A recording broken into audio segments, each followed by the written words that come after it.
Hello friends. अब आपकी exam में सी इंटरमीडिएट के कॉस्ट के एग्ज़ाम में सिर्फ 12 डेज़ ही बचे हैं और इस लास्ट मोमेंट पे दोस्तों मैं अज्यूम करता हूँ कि आप लोगों ने पीएल में एक बार कॉस्टिंग को रिवाइज कर लिया होगा। फर्स्ट रिवीजन एटलीस्ट हो गया होगा आपका।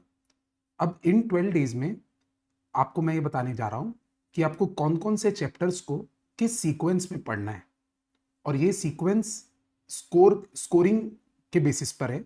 जो चैप्टर्स एग्जाम में ज़्यादा इंपॉर्टेंट हैं और वो इजीली हो सकते हैं, मैंने उनको सबसे प्रायोरिटी दी है। तो ये शेड्यूल आपको फॉलो करना चाहिए। सबसे पहले राउंड में दोस्तों आप लोगों को कॉस्ट शीट, उसके साथ यूनिट बैच कॉस्टिंग और उसके साथ कॉस्ट अकाउंटिंग सिस्टम करना चाहिए। और कॉस्ट अकाउंटिंग सिस्टम में रिकंसिलेशन चैप्टर को सबसे पहले पढ़ लेना दोस्तों। वो छोटा है, स्कोरिंग है और इंपॉर्टेंट है। सेकेंड राउंड में दोस्तों आपको थोड़े से एडवांस टॉपिक को उठाना चाहिए, जैसे कि ओवरहेड और साथ में एक्टिविटी बेस्ड कॉस्टिंग। ये इसका एग्जाम में कंपलसरी क्वेश्चन आता है। थर्ड राउंड में आपको सर्विस कॉस्टिंग, साथ में प्रोसेस कॉस्टिंग और साथ में जॉइंट प्रोडक्ट बाय प्रोडक्ट, ये चैप्टर्स को करना चाहिए। ये चैप्टर भी एग्जाम के लिए बहुत इंपॉर्टेंट है और इजी चैप्टर्स है। अब आप लोग इतने पोर्शन को कर लोगे ना दोस्तों, तो आपके 50 से ज्यादा मार्क्स की कवरेज हो जाएगी दोस्तों। ये लेस एडवांस टॉपिक्स है। जब इसमें कॉन्फिडेंस आ जाए आपको, तो उसके बाद आपको फोर्थ राउंड में पहले बजेटरी कंट्रोल, उसके बाद स्टैंडर्ड कॉस्टिंग, पूरा फॉर्मूला बेस्ड है। स्टैंडर्ड कॉस्टिंग आप जानते हो, बजेटरी कंट्रोल भी फॉर्मूला बेस्ड है, और लास्ट में मार्जिनल कॉस्टिंग, क्योंकि ये बहुत बड़ा चैप्टर है। ये तीनों चैप्टर मिला के दोस्तों आपके 20 मार्क्स के क्वेश्चन होंगे कम से कम। और इसके बाद लास्ट राउंड में आप लोगों को मटेरियल चैप्टर और लेबर चैप्टर पढ़ना चाहिए। तो ये हो गया दोस्तों सीक्वेंस। इसके अलावा दोस्तों एक चीज मत भूलना कभी कि 14 मार्क्स की आपके एग्जाम में ऑप्शनल थ्योरी क्वेश्चन भी आने वाले हैं।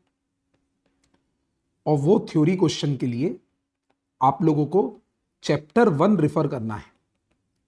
चैप्टर 1 का नाम है introduction to cost accounting, introduction to cost and management accounting.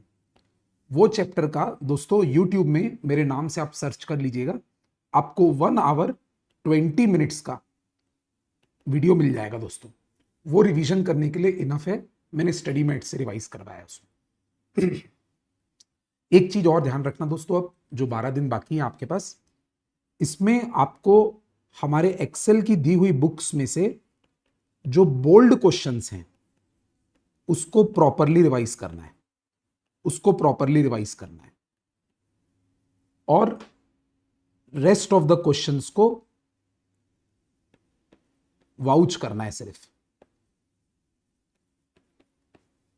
Bold questions में सारे कॉन्सेप्ट्स कवर हो जाएंगे दोस्तों। हर कॉन्सेप्ट का बेस्ट क्वेश्चन बोल्ड क्वेश्चन में कवर्ड है।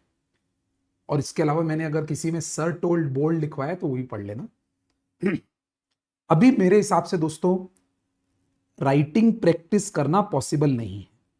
सिर्फ 12 डेज में आप बना के नहीं देख सकते, ये बात याद रखना। दूसरा इंपॉर्टेंट पॉइंट, कोई भी चैप्टर को पूरा का पूरा छोड़ भी नहीं सकते। एटलीस्ट उसको पार्टली करिएगा, क्योंकि दोस्तों एग्जाम में हर चैप्टर में से क्वेश्चन आने वाला है। किसी से इजी आएगा, किसी से थोड़ा एडवांस आएगा, पर चैप्टर सारे के सारे आएंगे।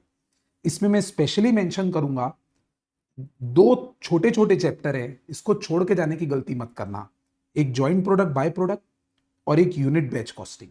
ये बहुत छोटे चैप्टर है, छोड़ना होगा तो कोई दूसरा चैप्टर छोड़ना, किसी चैप्टर का हार्ड पोर्शन छोड़ना।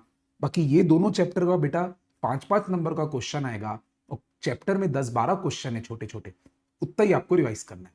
तो ये चैप्टर किसी को छोड़ के नहीं जाना दोस्तों।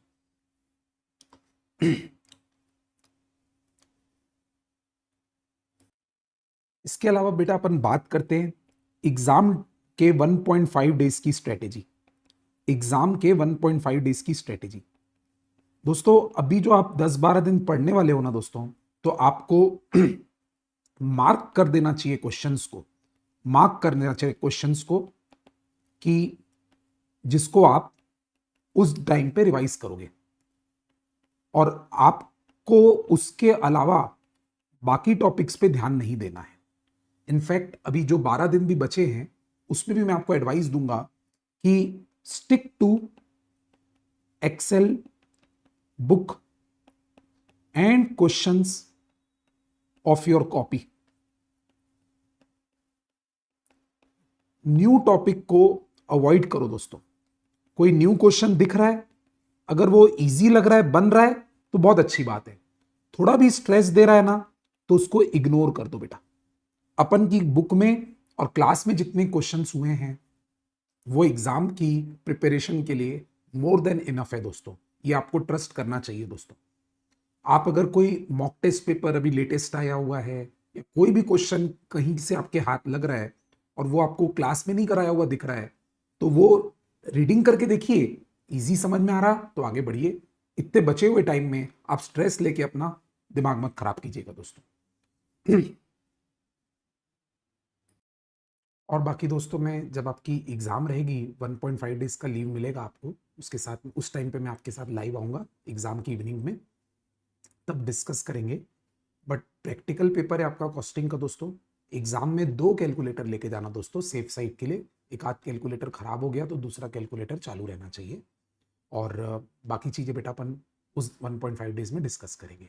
Thank you for now, have a good time for your exams, good luck.